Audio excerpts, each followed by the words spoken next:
Hi viewers, this is Nirmala. I am going to explain the importance of mathematics in our daily life.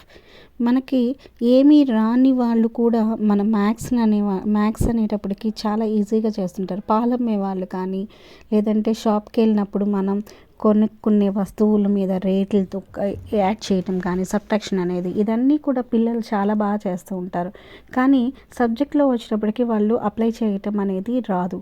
So అందుకని నేను ఈ ఛానల్లో ఈజీగా వాళ్ళు ఎలా నేర్చుకోవాలి, ఎలా చెప్పగలరు, ఎక్కడ ఏ టాపిక్ అనేది యూజ్ అవుతుంది, ఇవన్నిటి మీద కూడా నేను పిల్లలకి ఎక్స్ప్లెయిన్ చేయదలిచాను. సో ప్లీజ్ ఎవరైతే నా వీడియో చూస్తున్నారో, మీకు ఎవరికైతే ఈ మ్యాథ్స్ అంటే భయం ఉందో వాళ్ళందరూ కూడా నాకు కామెంట్ చేయండి. నేను మ్యాథ్స్ని మీకు ఈజీగా ఎలా నేర్పించాలి అనే చిన్ని స్టెప్స్తో మీకు అర్థమయ్యే విధంగా నీకు చెప్పడానికి నేను హెల్ప్ చేస్తాను. Thank you.